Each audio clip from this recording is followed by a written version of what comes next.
Good morning friends and welcome to Gyanbaazi YouTube channel. मैं हूं निखिल और द हिंदू एडिटोरियल सेशन के आज के बहुत अच्छे शानदार लेक्चर में शुरुआत हम करने जा रहे हैं खूबसूरत थॉट से। God has given fruits to his birds but not in their nest. वाह, कितनी शानदार बात है। भगवान ने अपने हर पंछी के लिए दाना रखा तो है, लेकिन उसके घोंसले में डाल के नहीं रखा। उसके लिए उड़ना पड़ता है, बाहर निकलना पड़ता है, मेहनत करनी पड़ती है, दर दर भटकना पड़ता है, तब जाके आपको आपका दाना मिल सकता है, या यूं कह ले कि आप जो पाना चाहते हैं वो आपको मिल सकता है। कितनी प्यारी बात है दोस्तों, आप इस बात को प्लीज समझिए कि आज लॉकडाउन में आपके पास जो समय है, ये समय बहुत कुछ तय करेगा। ये समय ये तय करेगा कि आपके अंदर पेशेंस कितना है, आगे बढ़ने की इच्छा कितनी है, और आप सफलता कितनी आसानी से या कितनी मुश्किलात से ले सकते हैं। किसी के लिए लॉकडाउन वाकई में एक इतना अच्छा मौका बन जाएगा कि जैसे ही पहली परीक्षा होगी वो अपना रिजल्ट लेगा, ऑफर लेटर लेगा और जॉब ज्वाइन करेगा। तो किसी के लिए ये लॉकडाउन इतना फ्रस्ट्रेटिंग हो जाएगा कि उसे समझ में ही नहीं आएगा कि लॉकडाउन क्लियर होने के बाद दोबारा क्लासेस करने के भी कितने दिन बाद उसको जॉब लगेगी। It's all about how you make और यू ब्रेक योरसेल्फ। इसीलिए प्लीज कोशिश करिए कि अपना एक एक दिन बचाइए, अपना एक एक दिन कीमती मानिए और जितना हो सके उसमें प्रैक्टिस करिए।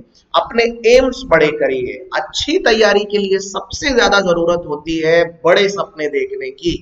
अगर आप सपना ही देखेंगे कि मुझे सिर्फ एक क्लर्क की नौकरी चाहिए और वो भी आरआरबी क्लर्क की नौकरी चाहिए, या फिर मुझे आईसीआईसीआई में अगर जॉब लग गई तो भी हो गया, हाँ, तो सपने छोटे हैं तो मेहनत छोटी है तो उसके पीछे आपको फल मिलेगा वो भी उतना ही छोटा होगा। लेकिन अगर सपने बड़े हैं तो उसके साथ आप और ज्यादा गहराई से उड़ना सीख पाएंगे। कोशिश ये करिए दोस्तों कि अपनी मेहनत में कोई कमी मत आने दीजिए। कम से कम एटलीस्ट इस समय आपके लिए ये सबसे अच्छा ऑप्शन है। आपकी पर्सनालिटी में एक जबरदस्त निखार आएगा। मुझे आज भी ये बात कंफर्म समझ में आती है कि जिस दिन अच्छी मेहनत होती है उस दिन एक अलग गजब का आत्मविश्वास मन के अंदर रहता है। उस दिन नींद भी बहुत प्यारी आती है और उस दिन ऐसा लगता है कि हमने कुछ बहुत बड़ा अचीव किया है। तो आपको भी ऐसा ही लगेगा। पूरी मेहनत करिए, क्योंकि मेहनत लाती है कॉन्फिडेंस और कॉन्फिडेंस ही लाता है सक्सेस। ऑलराइट दोस्तों, तो चलिए शुरुआत करते हैं। लेकिन आगे बढ़ने से पहले आप सबको याद दिला दें कि ऑनलाइन करियर काउंसलिंग अवेलेबल है। आप मेरे नंबर पर फोन कर सकते हैं। मैंने पिछले 10 साल में अलग अलग जगह टीचिंग के साथ साथ करियर काउंसलिंग का एक बढ़िया अनुभव हासिल किया है। आप अगर अपना करियर बदलना चाहते हैं, आप किसी तरीके से अपने करियर में कोई नई ग्रोथ चाहते हैं, अगर आप अपना टाइम टेबल बनवाना चाहते हैं, या फिर कोई भी दूसरी करियर रिलेटेड अगर आप प्रॉब्लम फेस कर रहे हैं, तो आप मुझे कॉल कर सकते हैं। It will be really good to help you out in this situation. Alright दोस्तों, तो चलिए देखते हैं आज का हमारा आर्टिकल क्या है। आज का हमारा आर्टिकल है दोस्तों, case for down to earth governance. Government और गवर्नेंस दो अलग अलग शब्द हैं दोस्तों। गवर्नमेंट का मतलब होता है सरकार और गवर्नेंस का मतलब होता है सरकार जिस तरीके से काम करती है वो। ऑलराइट, समझ में आया। जैसे मान लेते हैं कि कोई माँ बाप अपने बच्चों को हिंदी मीडियम स्कूल में पढ़ा रहे हैं, कोई माँ बाप अपने बच्चों को इंग्लिश मीडियम में पढ़ा रहे हैं, और कोई माँ बाप अपने बच्चों को आईसीएससी, एनसीईआरटी और बड़ी बड़ी स्कूलों में पढ़ा रहे हैं। तो किसी का अपने बच्चों को पालने का तरीका अलग है और किसी का अपने बच्चों को पालने का तरीका अलग है। राइट, ये दो अलग अलग चीजों के हिसाब से गवर्नेंस किया जा रहा है घर में। किसी के घर में ये बोला जाएगा कि नहीं, बच्चों की सुरक्षा के लिए ये जरूरी है कि उनके बैग में, उनके स्कूल बैग में एक फोन डाल दिया जाए, मोबाइल फोन डाल दिया जाए, ताकि बच्चे कहाँ हैं, क्या किसी खतरे में तो नहीं है, हमें पता चले। तो पेरेंट्स की सोच वैसी है। और दूसरी तरफ कुछ पेरेंट्स ऐसे होंगे, मोबाइल देने से बच्चा नालायक हो जाएगा, इसको कम से कम 12वीं तक मोबाइल फोन देना ही नहीं है। उनका गवर्न करने का तरीका अलग है। समझ में आ रहा है आपको। सरकार सबसे अच्छी तब मानी जाती है जब वो गवर्नेंस अपना ठीक करती है। एक जमाना था कि सरकार सिलेंडर पे सब्सिडी दिया करती थी, और अब एक जमाना है कि सरकार सिलेंडर पे सब्सिडी देती है तो बैंक अकाउंट में पैसे डाल देती है सीधे सीधे। और सीधे सीधे आपके मैसेज आ जाता है आपको कि आपके अकाउंट में इतने रुपए क्रेडिट हो गए। ये है गवर्नेंस करने का तरीका, नए नए तरीके हैं, राइट। तो आज हम देखेंगे कि राजनीतिक पार्टियों को गवर्नेंस कैसे करना चाहिए। आज हम ये समझेंगे कि क्या भारत का संविधान, भारत का लोकतंत्र इतना मजबूत है कि उसमें अमेरिका, यूके जैसे दुनिया के शानदार लोकतंत्र के बराबरी करने की एक जबरदस्त काबिलियत है। क्या हमारे देश में चुनावी सिस्टम को बदलना चाहिए? क्या हमारे देश में किसी भी प्रकार से अच्छे गवर्नेंस के लिए डायरेक्ट डेमोक्रेसी अप्रोच अपना लेना चाहिए? इन सब बातों को अन्ना हजारे के जन लोकपाल बिल से कंपेयर करते हुए हम समझने की कोशिश करेंगे। तो चलिए विदाउट वेस्टिंग टाइम नोटबुक उठाइए, पेन उठाइए और सीधा शुरू करिए मेरे साथ आज का द हिंदू आर्टिकल। यस, तो आज का हमारा आर्टिकल है A case for down to earth governance। A case for down to earth governance। down to earth मतलब मिट्टी से जुड़ा हुआ, तो एक ऐसा केस जो कि डाउन टू अर्थ गवर्नेंस के लिए जरूरी है। और नीचे लेखक अरुण मायरा साहब ये कहते हैं कि strong local governance remains the unfinished agenda to make India's democracy strong and deep. Bharat में प्रशासन को मजबूत करना एक इतनी लंबी और एक पेंडिंग एजेंडा बन के रह गया है जिसको हम सदियों से मजबूत करने की कोशिश कर रहे हैं, लेकिन आज तक नहीं हुआ। कैसे होगा? हमारे यहाँ पढ़े लिखे वर्ग वाले लोग हैं नन्हे से काफी कम, और कम पढ़े लिखे या फिर जो केवल राजनीतिक पार्टियां और उनके लोगों को पहचानते हैं, जिनको राजनीति समझ में नहीं आती, वो लोग हैं ढेर सारे। तो एक अनपढ़ जनता अपने लिए एक अनपढ़ नेता को चुनती है ताकि पढ़े लिखे लोगों पे शासन किया जा सके। तो फिर देश का बेड़ा गर्क तो होना ही है ना भाई। तो लेकिन ऐसा नहीं है कि ये परिस्थिति कल थी तो आज भी है, धीरे धीरे जागरूकता बढ़ रही है। आइए देखते हैं अरुण मायरा साहब क्या कहते हैं।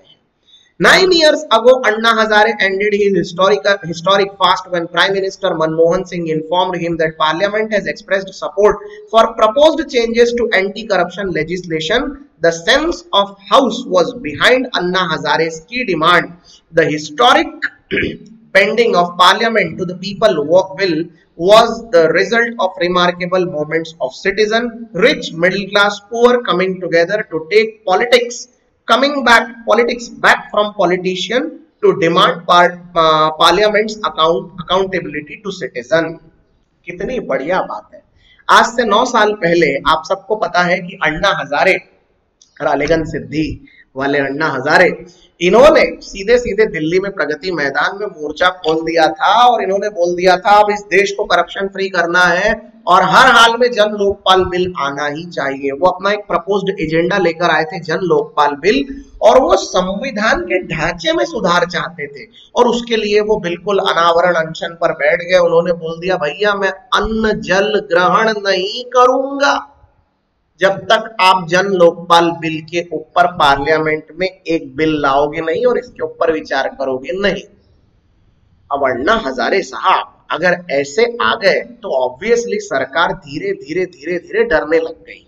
उन जमाने में मनमोहन सिंह प्राइम मिनिस्टर हुआ करते थे, सोनिया गांधी और बाकी के लीडर भी जरा बैकफुट पे आ गए थे और देखते देखते अन्ना हजारे के समर्थन में जन सैलाब उमड़ पड़ा और वहीं पर प्रशांत भूषण, मनीष सिसोदिया, अरविंद केजरीवाल, किरण बेदी, जस्टिस संतोष हेगड़े जैसे बड़े बड़े लोग सामने आ गए।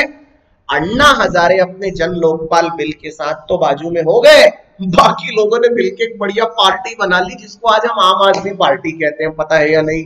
केजरीवाल साहब को जो माइलेज मिला अपने पूरे राजनीतिक करियर में, उसकी शुरुआत ही जन लोकपाल बिल से हुई थी।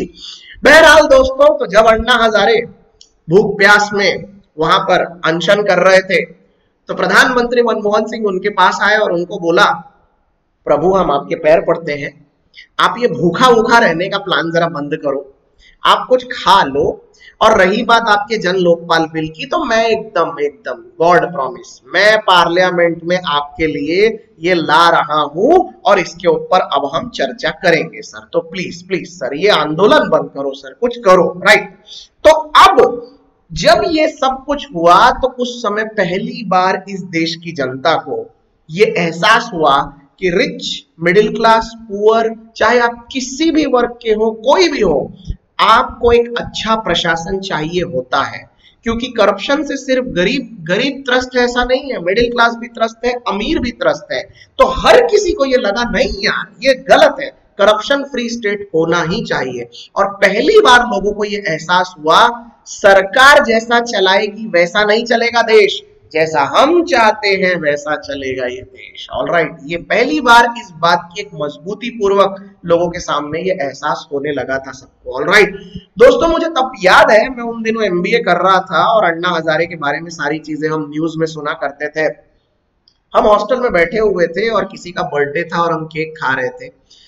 लिटरली जब अन्ना हजारे और बाकी सारे लोगों को भूखा रहते हुए देखा, मेरे हॉस्टल में जितने स्टूडेंट्स थे, जितने हम सारे कलीग्स थे, हम सबके गले से निवाला नीचे नहीं उतरा था। हम सबने वो वैसे का वैसा ही रख दिया था। सबका कहना एक साथ ऐसा ही था कि एक 74 साल का वृद्ध आदमी इस देश की भलाई के लिए अगर भूखा रह सकता है तो हम कम से कम उसको सपोर्ट तो कर सकते हैं, कुछ नहीं तो कम से कम हम यहाँ पर बिल्कुल बेफिक्रों की तरह पार्टी और एंजॉय करके कैसे चल सकते हैं। तो लिटरली मुझे आज भी वो वाकयात याद है, हम सबने वो वैसे का वैसा ही रख दिया था एंड वी डिडंट एंजॉय। मैं ये नहीं कहता कि एक बहुत बड़ी कुर्बानी हमने दी, लेकिन ऑब्वियसली उस इंसान ने, अन्ना हजारे ने एक बहुत बड़ा बदलाव, एक आंदोलन, दिमाग में लाई हुई एक केमिकल लोचा शुरू कर दिया था। ऑलराइट, आगे बढ़ते हैं दोस्तों। Since then, nation's attention has moved on from weakness in institutions to governance, to threats from China on nation's border and to global problems caused by COVID-19। दोस्तों, आगे बढ़ने से पहले आपको मैं एक वर्ड का मतलब समझा देता हूं, इंस्टीट्यूशंस। ओके, अब ये इंस्टीट्यूशंस का मतलब संस्थान होता है, लेकिन सरकारी भाषा में इंस्टीट्यूशन शब्द का मतलब होता है सरकार के काम करने वाली बड़ी बड़ी बॉडियां, जैसे कि पार्लियामेंट, जैसे कि कोई एजेंसी, जैसे कि लोकसभा, जैसे कि राज्यसभा। ये जो होते हैं ये इंस्टीट्यूशंस होते हैं। पहली बार लोगों को लगा कि ये इंस्टीट्यूशंस की जवाबदारी क्या है, जैसा हम चाहते हैं वैसा करना। फिर चाहे वो चाइना और पाकिस्तान के खतरे हो, जो पब्लिक चाहती है वो होगी। फिर चाहे वो कोरोना पेंडेमिक हो, जो पब्लिक चाहती है वो होगी। समझ में आ रहा है आपको कितनी बड़ी बात है और कितना बड़ा इशू है ये अपने आप में। आगे देखते हैं हजारे's पॉइंट, अन्ना हजारे का पॉइंट क्या था।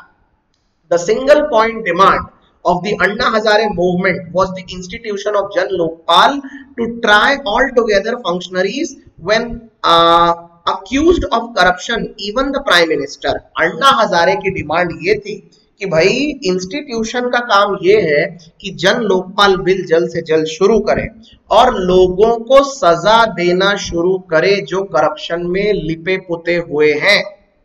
फिर चाहे वो प्रधानमंत्री क्यों ना हो, राष्ट्रपति क्यों ना हो, सुप्रीम कोर्ट का चीफ जस्टिस क्यों ना हो, ये अन्ना हजारे ने बोल दिया था। आपको पता है ना, हमारे देश के राष्ट्रपति के खिलाफ भारत के किसी भी पुलिस स्टेशन में एफआईआर दर्ज नहीं किया जा सकता, क्योंकि वो देश के राष्ट्रपति हैं। हाँ, जब वो राष्ट्रपति पद छोड़ के आएंगे, आम इंसान बन जाएंगे, तब वो पॉसिबल है। हमारे देश में सुप्रीम कोर्ट के जज के खिलाफ किसी भी तरीके से आप उनको उन्हीं के कटघरे में खड़ा नहीं कर सकते। ये हमारे देश के कुछ बड़े बड़े नियम है। अन्ना हजारे का कहना ये था, नो, ऊपर से नीचे तक सबके सब करप्ट है। कौन है ये लोग? चोर बलात्कारी सारे के सारे। तो इन सबको कटघरे में खड़ा होना पड़ेगा अगर मान लो जन लोकपाल बिल को हम सैंक्शन करते हैं, अप्रूव करते हैं तो। ये उनकी डिमांड थी। ओके, आगे बढ़ते हैं। Anna Hazare is a controversial person, however one should not throw the baby out of the bath water, and though he left while breaking his fast is worth recalling। Right, देखो अब ये कितनी अच्छी बात है कि अन्ना हजारे एक कंट्रोवर्शियल इंसान थे, ऐसा बोलने की कोशिश की गई है क्योंकि वो बहुत सारी ऐसी चीजों की डिमांड कर रहे थे जो अचानक से होना पॉसिबल नहीं था। और इस बात का भी ध्यान रखना पड़ेगा कि उनका वो अनावरण, उनका वो अनशन बर्बाद ना जाए, इसीलिए ये एक सही समय है आज का 2020 का कि अन्ना हजारे की आज से 9-10 साल पहले दी गई कुर्बानी को आज हम याद रखें और उन्होंने जो संघर्ष किया उसका हम कम से कम मन में एक बहुत बड़ा प्रेरणा स्रोत बनाकर आगे बढ़ने की कोशिश करें। He said Lokpals and Lokayukt would not eliminate the root cause of corruption in politics and government. Electoral reforms and decentralization of power were essential। वाह, बहुत प्यारी बात है। वो बोल रहे हैं कि हमारे देश में लोकायुक्त बना के करप्शन को खत्म कर देना, ये इससे कुछ नहीं होने वाला। लोकायुक्त का मतलब होता है कि आप एक बॉडी बना दोगे जो करप्शन के ऊपर काम करेगी, एक कमेटी बना दोगे, एक ऑफिस बना दोगे, उससे कुछ नहीं होने वाला है। अरे भैया, हमें सबसे पहले राजनीतिक ढांचा बदलना होगा। सबसे पहले राजनीतिक ढांचा बदलना होगा। कैसे? सरकार के पास जितने पावर्स हैं अलग अलग चीजों में, उसको पहले सरकार से निकाल के किसी और को देना पड़ेगा। समझ में आया आपको? Yes, okay. एक उदाहरण से मैं समझाता हूं, हो सकता है आपको यहां से समझ में आ जाए। सीबीआई का डायरेक्टर कौन चुनता है दोस्तों? Who elects the CBI director? CBI director चुना जाता है भारत के प्रधानमंत्री द्वारा। एक कमेटी होती है, उस कमेटी का चेयरमैन ही देश का प्रधानमंत्री होता है, और प्रधानमंत्री द्वारा चुना गया वोट सबसे बड़ा होता है। उसमें 2-3 लोग और भी होते हैं, लेकिन उन लोगों को सलाह देने का ही अधिकार होता है। वो लोग चेंज नहीं कर सकते प्रधानमंत्री के विचारों को, ये सच है। अब मान लो कि सीबीआई का डायरेक्टर किसी प्रधानमंत्री ने अपने मन से, अपनी मर्जी से, अपने फायदे से बिठा के रख लिया, तो वो सीबीआई डायरेक्टर बराबर वही करेगा जो प्रधानमंत्री कहेगा। वो सीबीआई डायरेक्टर प्रधानमंत्री और उसकी पार्टी के सारे घोटालों को वो नजरअंदाज कर देगा। यस और नो? यस।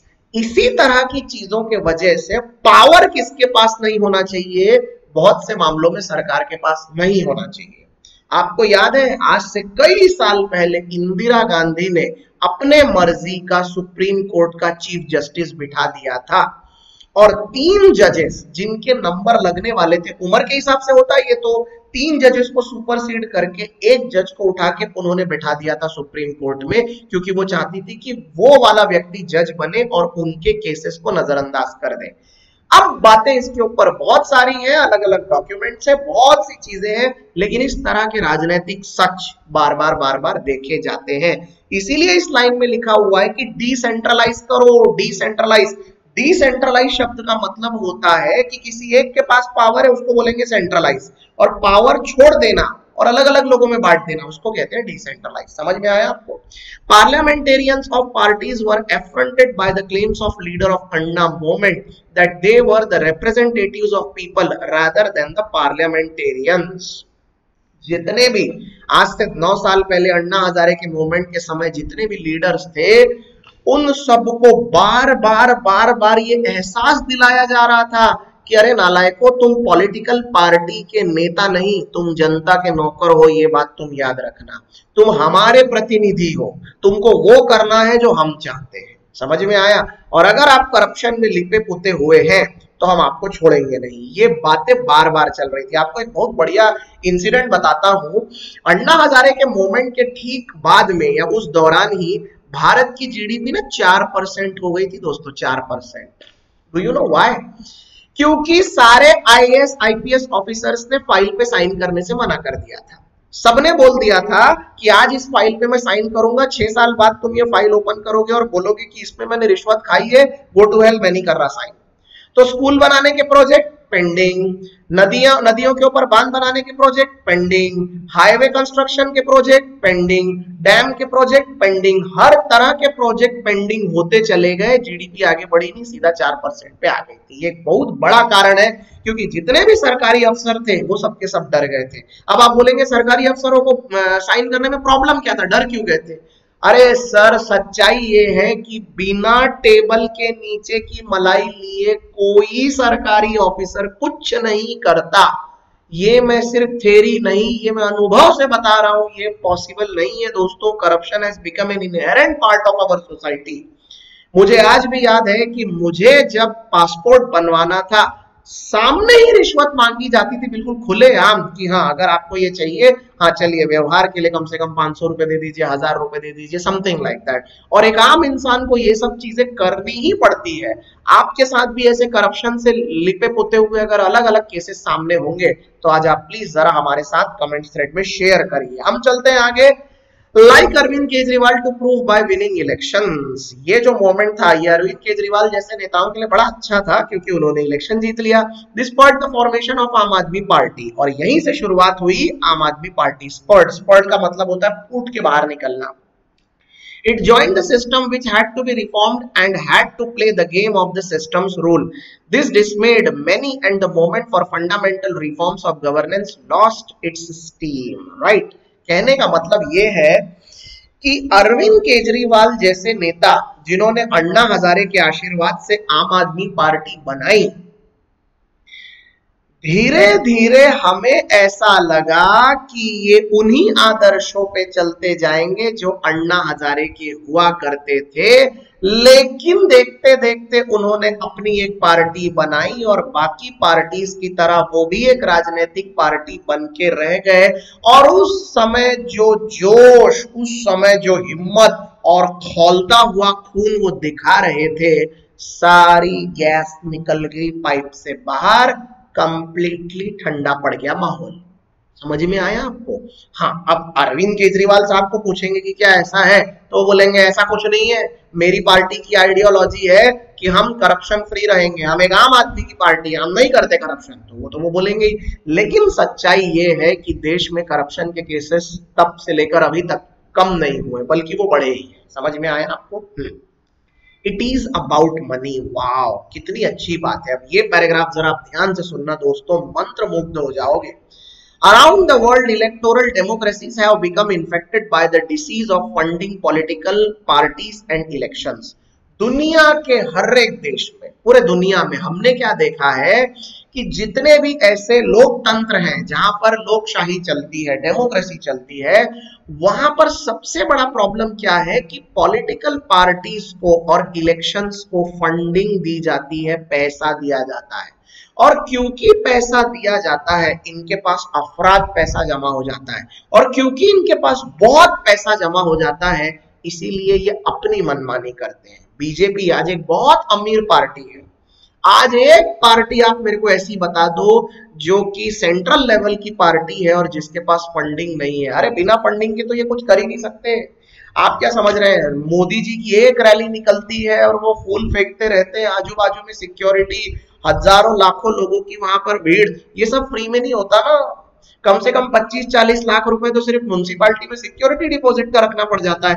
ऐसे हालात में राजनीतिक पार्टियों के पास पैसा बहुत होता है, चंदा बहुत मिलता है, right? Money is required to win elections legitimately, even when people are not bribed to vote, which is legitimate. Communications with citizens essential for democracy can be very expensive. Advertisements have to be paid for, as well as teams of professionals for managing social media. कहने का मतलब ये है कि राजनीतिक party को चंदा देना गैर कानूनी नहीं है, और राजनीतिक पार्टी इलेक्शन में पैसा लगाती है वो भी गलत नहीं है, क्योंकि लोगों से संपर्क साधना और लोगों के साथ अपने विचारों को शेयर करना, उसके लिए प्रॉपर कम्युनिकेशन होना चाहिए। और प्रॉपर कम्युनिकेशन होने के लिए क्या करना पड़ेगा? अरे पैसा खर्च करना पड़ेगा ना।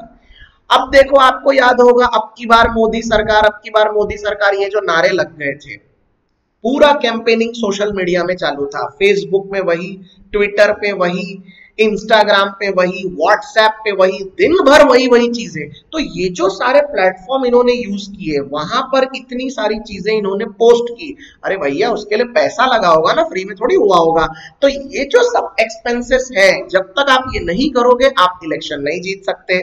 If one party raises $1 million to spend and the other raises $2 million, the first must even more, or its million would have been wasted were it to lose the election. Thus, the race to raise money, more money for legitimate electioneering purpose can corrupt the process of funding parties and elections. Yes, अब ये एक बात बहुत शानदार इन्होंने कही है। ये बोल रहे हैं कि भाई राजनीतिक पार्टियां पैसा जमा कर लेती हैं चुनाव जीतने के लिए, लेकिन होता क्या है कि एक बार चुनाव जीत लेने के बाद लोगों ने जिस उम्मीद से आपको पैसे दिए थे, वो सारी उम्मीदों पर पानी फेर दिया जाता है, और देखते ही देखते उसके पीछे का जो बेसिक मोटिव होता है वो पूरा का पूरा खत्म हो जाता है। Solutions are not easy because the right to free speech and put one's money where one's mouth is a fundamental right that cannot be denied at the Supreme Court of the United States ruled, right? अब इसके ऊपर solution निकालना इतना आसान तो है नहीं, तो देखते हैं आने वाले दिन में अब इसके ऊपर क्या करना पड़ेगा। आगे यहाँ पर एक शानदार कंपैरिजन किया गया है दोस्तों, यूके और यूएस की कॉन्स्टिट्यूशन के साथ, उनके और हमारे कॉन्स्टिट्यूशन में क्या फर्क है। मजा आ रहा है ना लेक्चर में? हाँ, जरा लाइक और शेयर कर देना भैया, बड़ी मेहनत से एक आर्टिकल आपके लिए लेकर आते हैं। आप कम से कम इसको सुनिए, समझिए और हर चीज को जानने की कोशिश करिए। आज नहीं कल ये आपके डिबेट का टॉपिक, जीडी का टॉपिक, एसे का टॉपिक और आरसी पैसेज का टॉपिक तो 100% बनने वाला है, इसलिए सुनते चले जाओ। तो चलते हैं हम सीधे सीधे डोनाल्ड ट्रंप के पास। Hey, I am a rocket man, I'll blow you like a ball of fire. Right? उनका वो डायलॉग मुझे अभी भी याद है। तो क्या कहते हैं जरा देखते हैं। The debate continues about which is better system, a presidential system like the US or the French one, or a parliamentary system like the British one which India has adopted. Though the US has a presidential system, it cannot implement reforms to its flawed healthcare system nor control of the spread of dangerous weapons because party divisions within its democratically elected Congress and Senate seem make it impossible. Right? आज भी ये बातें चल रही है, ध्यान से सुनना, आज भी ये बातें चल रही है कि किस तरह की डेमोक्रेसी अच्छी है। वो अमेरिका वाली डेमोक्रेसी जहां पर तुम राष्ट्रपति चुनते हो, या फिर फ्रांस वाली डेमोक्रेसी, या फिर भारत वाली डेमोक्रेसी जो कि हमने ब्रिटिश लोगों का अडॉप्ट कर ली है, लोकसभा, राज्यसभा और हम चुनते हैं प्राइम मिनिस्टर। तो कौन सी वाली अच्छी है? अगर हम एक पल के लिए बोले कि अरे यार ये इंडिया का ना ये फंडामेंटल प्रॉब्लम ही है यार, ये कॉन्स्टिट्यूशन ही वैसा है तो उसके वजह से उसमें प्रॉब्लम आते ही है, तो हमको क्या करना चाहिए? अमेरिका वाला कॉन्स्टिट्यूशन, उसके हिसाब से चलना चाहिए। अगर हम वैसा भी बोले तो अमेरिका के कॉन्स्टिट्यूशन का क्या हाल है? अमेरिका के कॉन्स्टिट्यूशन के हिसाब से अगर चीजें ठीक होती तो अमेरिका में आज सबसे ज्यादा मौतें होती क्या? कोरोना की वजह से। यानी प्रेसिडेंट के पावर के बावजूद भी चीजें इतनी आसानी से नहीं हो पा रही है। दूसरा, अमेरिका में आप जानते हैं ना, हर गली मोहल्ले में, हर जगह, हर किसी को हथियार खरीदने का अधिकार है। जैसे आप सामान खरीद के लाते हो बाजार से, आप हथियार खरीद सकते हो। ये अमेरिका में फ्री लाइसेंसिंग अलाउड है कुछ कुछ स्टेट्स में। अब जब प्रेसिडेंट के पास पावर था, बावजूद इसके ये लोग इस तरह की हरकतों को रोक ही नहीं पाए, न सीनेट रोक पाए, न वहां के पार्लियामेंटेरियंस रोक पाए। तो इसीलिए हमारे कहने का मतलब ये है कि कौन सी डेमोक्रेसी अच्छी है, इसके ऊपर तो अभी भी वाद विवाद बना हुआ है। आगे बढ़ते हैं दोस्तों। Debates within India's parliament in which all members have been elected by the world most impressive election. Okay, machinery hardly inspire citizens confidence in their representatives ability to govern the country. Right? जब भारत में ये बोला जाता है कि 138 करोड़ की जनसंख्या में जब हम इलेक्शंस करवाते हैं और 55 और 60 करोड़ लोग जब वोट डाल के आते हैं, और वो भी इलेक्ट्रॉनिक वोटिंग मशीन के थ्रू वोट डाल के आते हैं, तो एक पल के लिए लगता है वाह वाह, हर तरफ कितनी टेक्नोलॉजी और कितनी ईमानदारी भरी हुई है, किसी से कुछ भी छुपा हुआ नहीं है, हम जिसको वोट डालेंगे उसको वो वोट मिलेगा। लेकिन इतना सब करने के बावजूद आप दिल से बताइए, क्या आपने जिसको वोट डाला उस आदमी के लिए आप 100% कॉन्फिडेंट हो पाते हैं? क्या आपको ऐसा लगता है कि ये आदमी जीत जाएगा और जीतने के बाद ये आदमी वही काम करेगा जो आप चाहते हैं? मैक्सिमम लोगों को पता रहता है कि ऐसा कुछ नहीं होने वाला है, हमारा कल भी वैसा ही था, हमारा आज भी वैसा ही है। तो ये जो विलिंगनेस की जो कमी है ना, ये अपने आप में बहुत बहुत गंभीर प्रॉब्लम है। बहरहाल आगे बढ़ते हैं दोस्तों, अगला पैराग्राफ लेते हैं। Process and deliberations. All right. The problem of electoral democracies is not only with the process by which representatives are elected, but also in the conduct of their deliberation when they come together. The problem is not due to the quality of individuals, whether they are educated or not, even whether they have criminal records or not. It is inherent in the design of the process of electing representatives. Problem ये नहीं है कि हमने जिसको vote दिया वो व्यक्ति corruption या क्राइम में पुता हुआ, लिपा पुता हुआ है या नहीं है। प्रॉब्लम ये है कि ये मूलगत ये ढांचा ही गलत है पूरा का पूरा, तो उसके वजह से किसी को चुनना और उसके बाद उससे ईमानदारी की उम्मीद रखना, इसका मतलब बिल्कुल हाथी को पजामा पहनाने जैसे काम है, ये पॉसिबल ही नहीं है। The framers of the US Constitution had worried about this problem. Representatives of people must be chosen by smaller electorates within geographical constituencies. However, when they meet together in the national chamber, they are expected to govern the country, the whole country. They must shed their local hat and put on a national hat to consider what will be the best for the whole country. However, if the people who elected them find they are not protecting local interest, they will not be elected again. Now ये एक part बड़ा जबरदस्त है दोस्तों, इसको समझने की कोशिश करिए। यहां पर बोला जा रहा है कि हम जब अपने रिप्रेजेंटेटिव को चुनते हैं तो वो रिप्रेजेंटेटिव एक छोटे से कस्बे का होता है, एक गांव का होता है, या फिर किसी जिले का होता है। तो कुछ सीमित लोगों ने जिस एरिया में वो इलेक्शन लड़ रहा है उन्होंने वोट देके उसको जितवा दिया। जीत जाने के बाद उसको अपनी ये लोकल वाली टोपी बाजू में रख के राष्ट्रीय टोपी पहन के उतने लोगों के बारे में नहीं, पूरे देश के बारे में सोचना चाहिए, जो कि वो नहीं सोचता। वो सिर्फ अपनी सियासत गर्म करेगा और सिर्फ अपने ही पॉलिटिकल फायदे के बारे में सोचेगा, देश के बारे में सोचेगा ही नहीं। समझ में आ रहा है आपको? ये बहुत जरूरी है, ये बहुत जरूरी है, और भारत में अनफॉर्चुनेटली ये बहुत मिसिंग है। किसी को भी ये लगता ही नहीं कि कहीं से भी उसको अपने प्रांत, अपने एक प्रदेश या अपने एक जिले से ज्यादा बढ़ के थोड़े और बड़े पैमाने पे सोचना चाहिए। मैं ये नहीं कहता कि लोकल एरिया के बारे में सोचना ही नहीं चाहिए, बिल्कुल सोचना चाहिए, उनकी प्रॉब्लम्स के बारे में भी सोचना चाहिए, लेकिन आपका एक ब्रॉड पर्सपेक्टिव ये भी होना चाहिए कि ये देश कहाँ जा रहा है, तो उसके बारे में कोई ख्याल करता ही नहीं है। और अगर मान लो आपने वैसा नहीं किया जैसा पब्लिक से अपेक्षित था, स्वाभाविक सी बात है लोग आपको वोट नहीं देंगे, अगली बार आप हार जाओगे। लेकिन बावजूद इसके जो व्यक्ति उसकी जगह आएगा, क्या वो आपके लिए कुछ करेगा? नो। तो खराब लीडर्स की लाइन लगी पड़ी रहती है। एक मंत्री 500 करोड़ का चोर निकलेगा, उसके बाद आने वाला मंत्री 800 करोड़ का चोर निकलेगा, और उसके बाद आने वाला तो सीधा 2500 करोड़ का चोर निकलेगा। तो फिर ऐसे में सिस्टम तो कुछ सुधर ही नहीं रहे ना।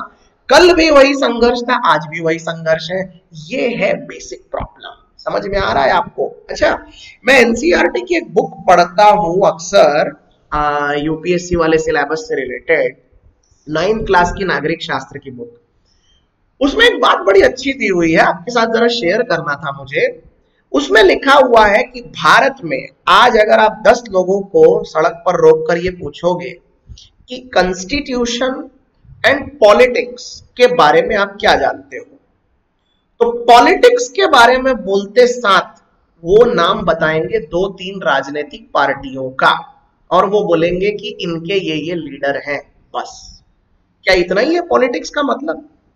अरे उतना छोड़ो, पढ़े लिखे ग्रेजुएट स्टूडेंट्स को भी इससे ज्यादा मालूम नहीं है। एंड स्पेशली सॉरी टू से, लेकिन जो इस देश का महिला वर्ग है वो राजनीति से इतना ज्यादा कटा हुआ है कि वो अपना इन्वॉल्वमेंट इसमें एक्टिवली रखते ही नहीं। सही बात है ना कि गटर साफ करने के लिए गटर में उतरना पड़ता है, ठीक वैसे ही अगर आज आप इस सिस्टम को बदलना चाहते हैं तो आपको पहले इसका हिस्सा बनना पड़ेगा, और तब जाके आप अपनी बातों से इसको बदल पाओगे, अपने विचारों से बदल पाओगे। अरे भाई, आप इस बात को प्लीज सोचिए कि पॉलिटिक्स का मतलब पॉलिटिकल पार्टी नहीं, पॉलिटिक्स का मतलब होता है जिस तरीके से प्रशासन किया जाता है, जिस तरीके से देश चलाया जाता है। हम इन बातों को कभी समझते ही नहीं है, कभी नहीं समझते हैं। हमारे देश में पढ़े लिखे लोग जो कि बिना किसी रिश्वत के वोट देते हैं, उनकी संख्या बहुत कम है दोस्तों, as compared to those people जो कि पैसे लेकर वोट डालते हैं, या फिर किसी न किसी तरीके से जिनका पहले से ही डिसाइड होता है कि उनको किसको वोट देना है। समझ में आया? एक प्रांत का कोई लीडर होगा, वो अपने जात वाले को वोट दे देगा, राइट? मुस्लिम वोटर्स असदुद्दीन ओवैसी को वोट दे देंगे। ओके, मान लेते हैं कि कापू प्रजाति के लोग अपने किसी कापू लीडर को वोट दे देंगे, जाट लोग अपने जाट लीडर को वोट दे देंगे, राइट? अगर इस तरीके से ही सब कुछ चलता रहा तो मैं मानता हूं कि ठीक है, उनको वोट देने का अधिकार है, लेकिन क्या इसके पहले ये सोचना जरूरी नहीं है कि हमारा ये लीडर वाकई में काम का है या नहीं? क्या ये लीडर वाकई में उस तरह की चीजों को बढ़ावा देगा जो देश के लिए जरूरी है? हमारी अनैतिक डिमांडों को तो कम से कम वो इग्नोर करेगा। ये अपने आप में एक बहुत बड़ा पॉइंट है दोस्तों। ओके आगे बढ़ते हैं। Constitution favoring leads to challenges for equitable solution for sharing of river waters and to railway station where there are very few people because representatives fight for the largest share of the pie for their constituency rather than the growth of the whole pie. All right, कहने का मतलब ये है कि constituency को favour करने वाला व्यक्ति केवल अपने एरिया के बारे में ही सोचेगा, पूरे देश के बारे में नहीं। इलेक्टिंग गुड रिप्रेजेंटेटिव्स, ऊपर देखते हैं, तो assemblies is not enough to ensure good decisions will be made. Imagine 500 representatives in a chamber, each clamoring for his constituency's interest. How will decision be taken? Okay. Arun Maira साहब ये कहने की कोशिश कर रहे हैं कि भैया अच्छा लीडर चुन लेने के बाद, उसको पार्लियामेंट में बिठा देने के बाद जरूरी नहीं है कि चीजें और फैसले अच्छे होने लगेंगे। आप कल्पना करिए कि 500 लोग पार्लियामेंट में बैठ के एक साथ चिल्ला रहे हैं, ओके 450 लोग मान लेते हैं, एक साथ चिल्ला रहे हैं, तो क्या समझ में आएगा किसी के और किसके डिसीजन के ऊपर अंतिम फैसला होगा, किसकी बातों पे डिसीजन लिया जाएगा? सब कुछ अपने आप में थोड़ा सा डाइसी लगता है। तो बेसिकली अरुण साहब किस बारे में इशारा कर रहे हैं? वो मूलगत ढांचे के बारे में इशारा कर रहे हैं। वो ये बोलने की कोशिश कर रहे हैं कि ये सिस्टम्स में थोड़े से बदलाव लाने जरूरी है। समझ में आया क्या आपको? क्लियर है यहाँ तक? सब कुछ इजीली स्मूथली हो रहा है या नहीं हो रहा है? हाँ, अब ये जो इनर डेमोक्रेसी वाला पार्ट है, ये पार्ट आप प्लीज पढ़िएगा, ये आपको इजीली समझ में आ जाएगा। It is not that difficult. तो ये 2 पैराग्राफ आप ढंग से पढ़ लीजिए। ऑलराइट, मैं सीधा आपको ले चलता हूं यहां पर। एक सेकेंड, थोड़ा सा ऊपर आ गए हम। हाँ, मैं आपको ले चलता हूं यहां पर। ये इट हैज वेरी डिफिकल्ट, यहां से। ऑलराइट, समझिए।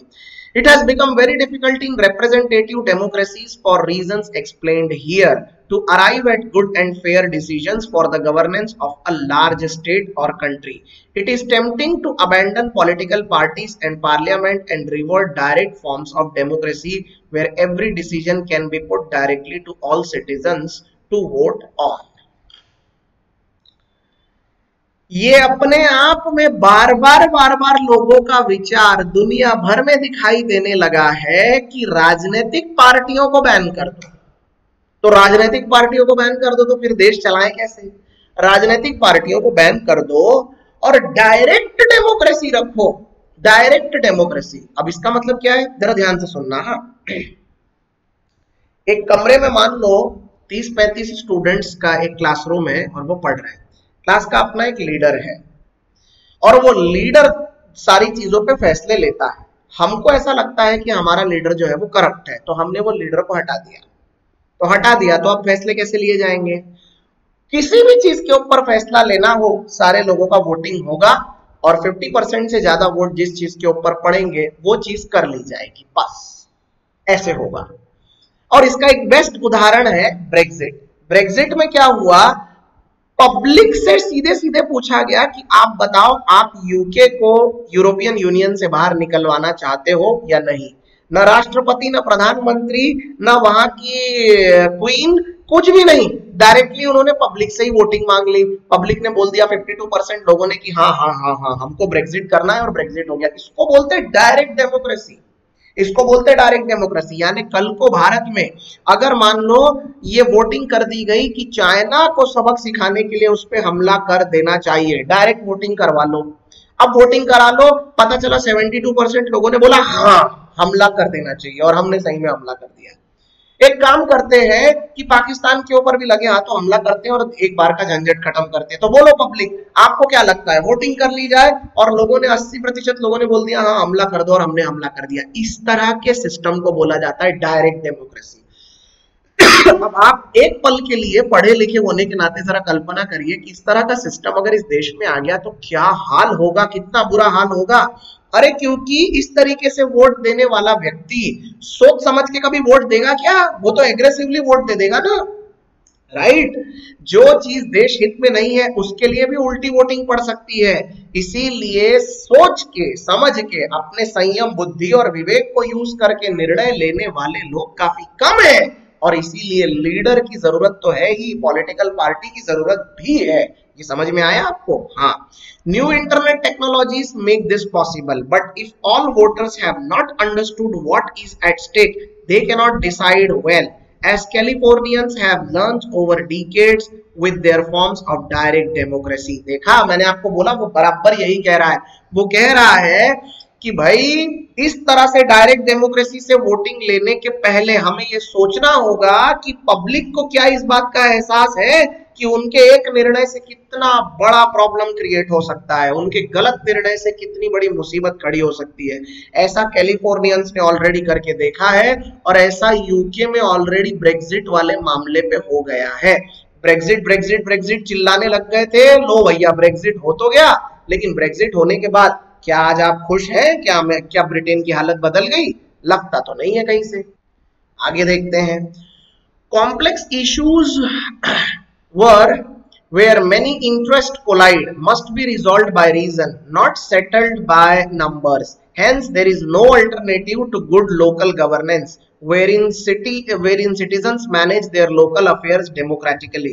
Locals know best how to balance the preservation of their water resources while making it easier for local enterprises to do business, and how to make their local schools and health facilities accessible to all citizens. One size solution devised by experts at the center cannot fit all. Therefore, local system solutions are essential to solve global systemic problems of environmental sustainability and inclusive growth। Wow, कहने का मतलब ये है कि इसीलिए ये जरूरी है कि हमें लोकल गवर्नेंस को अच्छा करना पड़ेगा। लोकल गवर्नेंस को अच्छा करने का मतलब क्या हो गया? अपने एरिया के प्रतिनिधि को ये बताना पड़ेगा कि वहां की प्रॉब्लम्स को वो पूरी तरह से ठीक करें। हर किसी ने अपने अपने एरिया की सारी प्रॉब्लम्स को ठीक कर दी, चाहे दवाइयों की हो, चाहे ड्रेनेज साफ करने की हो, चाहे वहां पर लोकल सुविधाएं देने की हो, तो देखते ही देखते हर जगह से प्रॉब्लम एक एक करके मिट जाएगा। सेंट्रल सॉल्यूशन को इस तरीके से गवर्न करना चाहिए। और आज का आखिरी पार्ट है, यहाँ पर जरा देख लीजिए। Citizens must solve issues. No doubt electoral funding must be cleaned up and democracy within political parties improved to make representatives democracy work better. This will require big changes to entrenched systems, yet will not be sufficient for good democratic governance. Citizens must appreciate that they have to be the source of solution and not become the only source of problems for government and experts to solve for them. कितनी अच्छी बात है। Electoral funding को no doubt कम करना चाहिए, उसको रोक देना चाहिए। प्रशासन और डेमोक्रेसी में इस बात की बेहद जरूरत है, लेकिन हमको ये भी समझना चाहिए दोस्तों कि लोगों को अब इस बात का एहसास होना चाहिए कि वो सिर्फ प्रॉब्लम गिनाने के लिए नहीं है दुनिया में, वो सिर्फ राजनीतिक पार्टियों के सामने जाके चिल्लाने के लिए नहीं है कि हमको ये चाहिए, हमको वो चाहिए। अरे भैया, आप सॉल्यूशन का पार्ट बनो ना, आप खुद अपने लिए सॉल्यूशन निकालो ना। इतने बड़े देश में हर कोई अगर सरकार के ही सामने हाथ फैला के खड़ा हो जाएगा तो ये देश बहुत धीरे धीरे चलने लगेगा। इसीलिए प्रॉब्लम्स का सॉल्यूशन खुद ढूंढना सीखना चाहिए। अब ये कैसे होना चाहिए, देखो, मान लेते हैं कि किसी एक सरपंच को अपने एरिया में किसी भी प्रॉब्लम के बारे में ढंग से पता है कि भाई यहाँ पर क्या क्या प्रॉब्लम है, तो अब वो सरकार के सामने आस लगा के बैठा रहेगा, है ना, और उसके बाद वो म्यूनिसिपल फंडिंग के लिए उम्मीद लगाता बैठा रहेगा। ये करने के बजाय उसको अपने सॉल्यूशन सीधे सरकार को देने चाहिए, सरकार तक अपनी बात पहुंचानी चाहिए और फटाफट काम करवा लेना चाहिए। राइट, ये होना चाहिए। Then citizens must learn to listen to each other's perspective in their villages and in their urban neighborhoods. Those with the most needs in the community must be enabled to participate alongside the most endowed in finding solution for all. Since India's independence 73 years ago, when the power of government was transferred from a center in London to a center in Delhi, strong local governance remained the unfinished agenda to make India's democracy strong and deep. Right, कितनी प्यारी बात है। ये बोल रहे हैं कि हर व्यक्ति को अपना अपना पर्सपेक्टिव रखने का पूरा पूरा हक तो है ही, लेकिन उसके साथ ही साथ हमें ये भी समझना होगा कि किस तरह की चीजें इस देश में करनी चाहिए जिसकी सबसे ज्यादा जरूरत है। 73-74 इयर्स पहले हमारे पास जो पावर ट्रांसफर हुआ था लंदन से लेकर नई दिल्ली तक, उसके साथ साथ आज भी हम स्ट्रॉन्ग लोकल गवर्नेंस का इंतजार कर रहे हैं, जो कि आज भी हमारे लोकतंत्र में एक अनफिनिश्ड एजेंडा की तरह चलता जा रहा है, चलता जा रहा है, चलता जा रहा है, और पता नहीं ये कब तक हो पाएगा। ऑल राइट दोस्तों, तो आपको जाने से पहले जरा दो तीन चीजें हम बता दें, हम ये समझा दें कि देखिए इस तरह के जो आर्टिकल्स होते हैं, ये आर्टिकल्स चाहे आपको पढ़ने और समझने में कितने भी हैवी और बोरिंग क्यों ना लगे, आपके कॉम्पिटिटिव एग्जाम के लिए ये बेहद जरूरी होते हैं। आपको इस बात को समझना पड़ेगा कि आपके आरसी का पैसेज कोई कछुए और खरगोश की कहानी पे नहीं आने वाला है। इसीलिए आरसी पैसेजेस की आदत अगर आपको डालनी है और इंग्लिश में आपको जबरदस्त स्कोर करना है, तो आपको बढ़ानी पड़ेगी अपनी रीडिंग हैबिट, और रीडिंग हैबिट बढ़ाने के लिए आपके लिए द हिंदू एडिटोरियल से अच्छा कुछ और नहीं हो सकता, पहली बात। दूसरी, इस तरह के आर्टिकल्स अक्सर हमारा दिमाग खोलते हैं देश के बारे में, दुनिया के बारे में, समाज के बारे में, राजनीति के बारे में, अर्थशास्त्र के बारे में, विज्ञान के बारे में, मार्केट और फाइनेंस के बारे में हमको बहुत सी चीजें समझाते चले जाते हैं। इसीलिए द हिंदू आर्टिकल बहुत जरूरी है। और तीसरी सबसे बड़ी बात, आपको इस तरह की चीजें समझ लेने के बाद डिस्क्रिप्टिव की चिंता करने की जरूरत ही नहीं पड़ेगी, जीडी की चिंता करने की जरूरत नहीं पड़ेगी, इंटरव्यू की चिंता करने की जरूरत नहीं पड़ेगी। तो जिसका द हिंदू एडिटोरियल का पार्ट स्ट्रांग है, वो क्लर्क नहीं, वो सीधे पीओ के सपने देख सकता है, क्योंकि वो एक लंबी रेस के लिए छलांग लगा सकता है। तो ये आपको एक अच्छा करियर माइलेज देने के लिए भी जरूरी है। तो दोस्तों, इसीलिए द हिंदू आर्टिकल मेरे पढ़ाने के बाद आप खुद द हिंदू का वो ई कॉपी ओपन करके उस आर्टिकल को पढ़ने की पूरी कोशिश करें। ये आपका काम है। रोज सिर्फ लेक्चर में आप बैठ के सुन लेंगे, कोई नोट्स नहीं बनाएंगे, इससे भला नहीं होगा। बिलीव मी, आपको उसकी प्रैक्टिस करनी पड़ेगी। सो लेक्चर खत्म हो जाने के बाद कम से कम आधा पौन घंटा ये आर्टिकल पढ़ो और खुद अपने विचार बनाओ। 7 से 10 दिन के अंदर आप एक पन्ने का एक ऐसे लिख के देखा करो किसी भी एक विषय पे। अगर आपने गिन के 8-10 ऐसे भी लिख दिए, मैं आपसे दावा करता हूं कि आपको डिस्क्रिप्टिव में कभी कोई प्रॉब्लम नहीं जाएगा। राइट दोस्तों, आपकी आरआरबी की एग्जाम बस अब बहुत जल्द होने वाली है। 24 घंटे के अंदर पूरा यू टर्न ले लिया सरकार ने और मिनिस्ट्री ऑफ होम अफेयर्स ने। तो अब एग्जाम जैसे बताई गई है उस डेट पर होगी। ऑलराइट, ये दोबारा कैंसिल नहीं होने वाली है। तो स्वाभाविक सी बात है कि आप अपनी तैयारियों में जमकर डटे रहें। किसी बात की कोई टेंशन ना लें कि आपकी वैकेंसीज कम होंगी या ज्यादा होंगी, कुछ करने की जरूरत नहीं है। आप कुरुक्षेत्र के अर्जुन हैं, आप अपनी तैयारी में लगे रहो, आपके पास रिजल्ट जरूर आएगा। राइट, और वैकेंसीज अब कम नहीं होंगी, वो बढ़ेंगी ही बढ़ेंगी। इसीलिए जब आपकी ज्वाइनिंग आएगी तब तक वैकेंसीज ऑटोमेटिकली बढ़ जाएंगी। सो प्लीज अपनी तैयारी को बदस्तूर जारी रखिए, ढंग से हर चीज को कवर करते रहिए और रोज द हिंदू एडिटोरियल में आकर ज्ञानबाजी का द हिंदू एनालिसिस जरूर देखा करिए। ऑलराइट दोस्तों, तो जाने से पहले आप सबको हमारा टेलीग्राम चैनल, और हाँ भाई, आपके लिए आज एक और तोहफा लाए थे हम, माफ करना जरा आखिरी का 1 मिनट। दोस्तों, ये है हमारी मंथली जीके पीडीएफ। जरा एक नजर घुमाइए इस पे। हमने आपके लिए अगस्त मंथ की ये मंथली जीके पीडीएफ पूरी बना के रख ली है।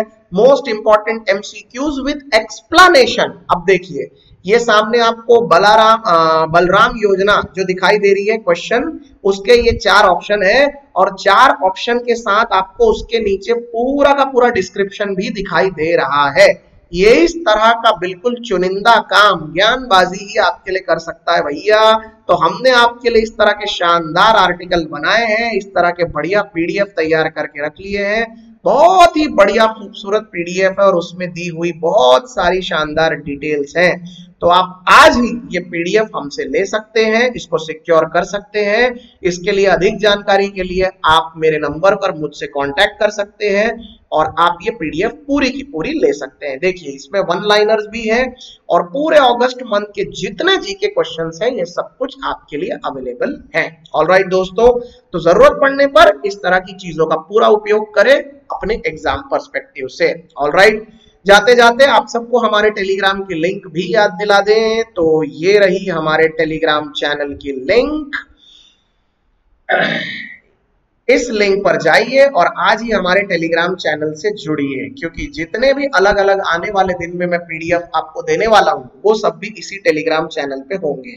अगर आप अभी भी टेलीग्राम चैनल ज्ञानबाजी से जुड़े हुए नहीं हैं तो आप बस इंतजार की घड़ियां खत्म, फटाफट टेलीग्राम चैनल को फॉलो करिए, ज्ञानबाजी यूट्यूब चैनल को सब्सक्राइब करिए, और आप चाहें तो हमारे फेसबुक पेज और हमारे इंस्टा पेज से भी आज ही जुड़ सकते हैं। इस वीडियो पर अंत तक बने रहने के लिए आपका बहुत बहुत धन्यवाद दोस्तों। अपनी तैयारी करते रहिए और आपका दिन बहुत बहुत शुभ हो। मिलते हैं कल एक नए आर्टिकल के साथ, और तब तक के लिए शुक्रिया। Bye bye.